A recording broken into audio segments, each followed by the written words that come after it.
Welcome, everyone, to the Best of Markham Podcast, brought to you by me, Igor Klibanov from FitnessSolutionsPlus.ca, your personal trainers for chronic conditions. Here with me today is Antonio. Antonio is a local Markham Realtor. Antonio, thank you so much for being here. Tell us a bit about yourself. Well, thank you for having me, Igor. So I'm 35 years old. I'm a real estate broker and investor. And a little bit about myself. I mean, I've been in real estate for almost 10 years. I left my previous career as a police officer to get into real estate. And yeah, I mean, that's about it. I was born and raised in Honduras. And yeah, I came here when I was 13 years old.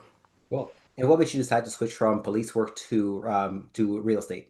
What made me decide? Yeah, Well, you know what? I started I started doing very well in real estate and got to a point where I had to make a decision. And yeah. from there I did the switch and never looked back.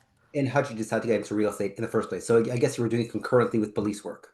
Yes, exactly, exactly. And then what happened was, you know what? It was over a conversation with my dad. I mean, it was just, get your license, learn a little bit more about the market. Even if you don't get any deals out of it, it was just for my knowledge. And next thing you know, I was, busy with it. I was doing transactions, and I loved it. Yeah. But what made you decide to get into real estate in the first place while you were doing police work? What made me get into it? It was just more to learn about the market and just learn about investing in real estate here, right? Okay, okay, Yeah, understood. yeah, yeah. And what do you like most about being a realtor? What I like most about being a realtor. So, I mean, there's several things about it, but obviously the people you deal with, obviously they're getting them the house that they want or actually achieving that goal for them is very rewarding. Yeah, And I also like the negotiation aspect of it, right? So, you know, uh, negotiating with other realtors or getting certain properties, certain deals done, after a long time battle, it can feel like you've achieved something big for your clients. yeah, no, totally. I mean, my wife and I are like right in the middle of it right now. Yeah. Got a new house about 2 months ago, um, closing on March 2nd and selling our current condo. So we're like right in the middle of it. So I totally get where you're coming Yeah, exactly. from. Very, very tough market at the moment. It is, it is. And what do you do for marketing? How do you get new clients? So I do a few things. So just so you know, obviously my office is in Unionville, and we have a team of six agents. Yeah, And that's why I'm telling you this, just because obviously we're going to talk as we. So myself and my team, what we do is we do several things. So we do trade shows, which it has worked. Obviously, you just got to pick and choose which ones can relate to real estate. yeah, We do paid lead generation systems. So I'm sure you've heard of it. It's all like similar to Instagram and Meta, where you do paid ads, yeah. but these are more real estate ads specifically, where people put in their information, and if they're interested in buying or selling, we contact them. Aside from that, we do your typical basic marketing, which is physical, which is door knocking, Yep. networking events. So, we are members of Markham Board of Trade, Stouffville Chambers. So all these things, the more we can get our face in front of people, the better, right? Yeah. I compare that to like having, let's say you're going fishing, having many hooks in the water instead of just one. You're more likely to catch something. Uh, Exactly, exactly, yeah. and actually, so this is a strategy I borrowed from realtors from your industry because Yeah. it's very common for realtors to actually do door knocking. It's very uncommon for personal trainers to do door knocking. And yet, because Hmm. it's uncommon in my industry, it happens to be one of my most effective marketing strategies as well. Uh, Really? yeah, yeah. That's interesting. Interestingly enough, though, I don't sell personal training when I go door to door. I sell a free email newsletter about exercise and nutrition, and that leads into personal training. Um, Exactly. yeah, Interesting. great strategy in your industry, and even better in mine because nobody's doing it. Uh, Yeah. yeah, and trade shows too. Like for me, I almost never go to trade shows for fitness as as a professional. I go there as a consumer just to see what's in the market. The trade shows that I go to are completely unrelated to fitness, but my target market is there. So I don't Mhm. care about at all about the topic of the trade show. I just care about the demographics and psychographics. Um, if they're there, I'll go to the trade show and I'll buy it if I can. Like I'll buy an ad, I'll buy a booth, etc. Mhm. To do that. But yeah, to me, the demographics and psychographics are much more important than the actual topic of that trade show or conference. That's a very smart way of looking at it. And I mean, look, you're in an industry just like mine that it's kind of like very popular and everyone needs it in a way, right? So the fitness and health aspect of it. So really, you'll find clientele wherever you look, right? So Yeah, yeah. The thing is, yeah, you gotta. It's very, very difficult to get people to part with their money for their health. yeah. I mean, intellectually, everybody knows your health is probably the most important thing you have, and yet getting But a person to spend money on their health very, very difficult. Much easier to get somebody to buy $1,000 iPhone or a yes, $1,500 laptop than to spend money on what matters the most, your body. it's mind blowing. I know. Yeah, it's mind-boggling, but hey, Yeah, I've been in this industry for like 20 years. I know now. yeah. And what are you working on right now that's exciting to you? So what am I working on? So there's a few things that we're doing, but the sorry, the topic that I find that's most interesting to me right now is international real estate. So I just came back from Colombia. I do real estate down there as well, and one of the things that I've been doing recently is acquiring and trying to sell properties outside of Canada. Interesting. So we've done Florida, Mexico, Colombia. I'm just right recently talking to a client that's trying to sell in Peru. So these kinds of things is, I would say, is the most interesting thing that's happening currently for me right now. Yeah. And when you're selling in internationally, are you selling Yes. to locals there or to investors? To either or, right? So obviously there is the majority of people that are going to be buying there are going to be like an example, certain transactions that I've done, I'm trying to attract locals in that area. Yeah, But if the property is attractive enough for an investor, for example, like the ones in Colombia, then you're going to have people from Canada trying to invest in those properties. interesting. And so how do you obviously a local realtor in Colombia or Florida or whatever is they're a local. They're a part of the community. How do you convince locals that like to have a Canadian realtor sell to somebody from Colombia, from Florida, etc.? Well, I partner up with realtors down there too.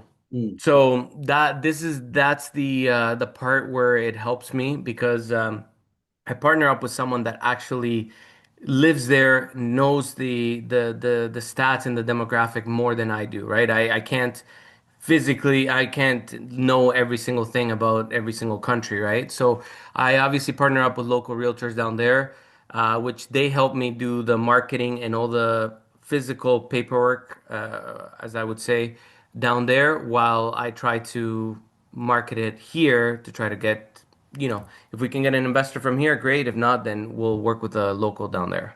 interesting. So yeah, it definitely opens up your opportunities and diversifies your business. Exactly. Yeah, exactly. And what obstacles have you encountered in your time as a realtor? Obstacles. So there is a lot. Realtors have a lot of obstacles, right? We're entrepreneurs, so financial obstacles is the biggest one I think every realtor goes through, right? Is always trying to find your next client and always trying to figure out how to grow in your business. Yeah, But I would say that just like any other realtor, my biggest obstacle is trying to improve your business, right? So how to get more clients, how to market yourself better, yeah, and how to prepare yourself for different markets, right? yeah. Sometimes it's a very slow season. Thankfully for myself, the last couple of years have been great for me, but they have been the worst market that I've dealt with, That's right? fantastic. If they've been good for you while the market Ye- conditions are bad, that's excellent. You're doing something. Exactly. So I'm really happy, but obviously I know that, there's a lot of realtors that probably were not prepared for it and they're dealing with it. Right. Yeah, So, yeah. I mean, you're I guess you're in a good position yeah. because most people, entrepreneurs I speak to aren't Yeah. really entrepreneurs. They're freelancers, which I distinguish from entrepreneurs. An entrepreneur has a predictable system of lead generation. A Yes, freelancer has nothing predictable. They rely on word of mouth or social media, and then when you press them on it, are you getting like predictable clients from it? They're like not predictable clients, yes, predictable, no. Uh, uh, like if your mortgage bill, if your electricity bill, if all those bills come predictably, your income, your clients should also be predictable. exactly. That requires more robust and proper marketing. Exactly. Systems. It's all about systems. 100%. Yeah. I would say, like in my business, there's four channels, like marketing levers that I pull that get the job done predictably, consistently, etc. One I already mentioned, door-to-door sales. Besides that, public speaking, email marketing, and the fourth one is book publishing. Um, so about 80% of my time, energy, and budget are spent on those four activities. Just do more of what I know works. But about 20% of my time, energy, budget are spent on things that I hope will work, but I don't know. Mm. Most of the time they fail. However, there's the occasional, maybe like 4 or 5% of the time, there's just like massive success. And then I'm like, oh, I'm gonna add this to the mix. So it's gonna go from four predictable things to five predictable things. Um, Interesting. and then I spend more money and time and energy on that fifth one that's working. And then I spend an additional 20% on something new to just test it out. Again, chances are it won't work. But if it's a success, if it's a fluke and happens to be a success, that often takes me to the next level. Uh, Exactly. yeah, Exactly. If you've proven that it works, then obviously then you gotta spend more resources and time into it. yes, replicate success, keep it going. Exactly. What do you do in your free time? What do I do in my free time? Okay, so when it comes to I don't have much free time, I'll tell you that. I'm always running around with working even when I'm away. I'm always working. I bring my laptop and my phone. It's always ready to go. Yeah, But when I have some spare time, I like to work out. Um, I do like to travel, but I always tend to mix work with traveling. So wherever I go, I try to always mix my real estate yeah, um, knowledge. I like to learn a little bit more about wherever I go yeah. on real estate. He's over there. And I have a pilot license, private pilot license, so I Cool. like to fly. I don't fly often, I'll tell you that, but Yeah, when I can and when the weather is good, yeah. then I'll grab a Cessna and fly around the city. Yeah. Good stuff. What have been your favorite travel destinations? Well, my favorite travel destination, like you're asking for one country or just like an area, Country or city? country or city? Okay. I think Dubai. Dubai was my favorite. Yeah. Interesting. I haven't been there yet, but I hear many good things, especially Dubai chocolate. Yeah, that's Yeah, right. Yeah, I mean, look, Dubai is unrealistic. There's so much going on down there. It's like you can't even believe it. Everywhere you look, it's like it's just perfection. Like everything from the architecture to the city itself. yeah, they obviously. Everything you want to do is there in one city. Wow, that's Yeah, amazing. I think yeah, for me, whenever somebody asks me about favorite vacation, it's so hard for me to choose. Um, but it's for me, it's probably a three-way tie between Maui, which was my honeymoon with my wife, Jamaica, which was amazing, swimming with the dolphins, jumping off a waterfall, hiking up a different waterfall, and my third one would be Switzerland. Um, Switzerland. Switzerland was amazing. We went there this past July, and it's just like breathtaking, out of this world, etc. Um, Interesting. like all the tourist attractions. For example, one of my favorite things to do in Switzerland was there's this thing called a trotty bike, TROTTI bike. Um, Okay. you know what that is? No, I don't. I I didn't know don't. what that is until I rode one either. It's more like it's not really a bike. There's no pedals. Um, it's almost like a scooter, but it's self-powered, but not electrical. It's very hard to explain, but it's a blast. Also, hang gliding off in the Swiss Alps. That's like a That that must have been scary. impressive. Yeah. Yeah, very scary, but a lot of fun. Yeah. And it says this is, after all, a best of Markham podcast. What's your favorite business in Markham besides your own? I mean, I thought about a business I could talk about. I mean, I like to eat out, right? So I like to try different restaurants. Yeah, I mean, I figured you're in Unionville. There's no shortage of fantastic restaurants Ex around.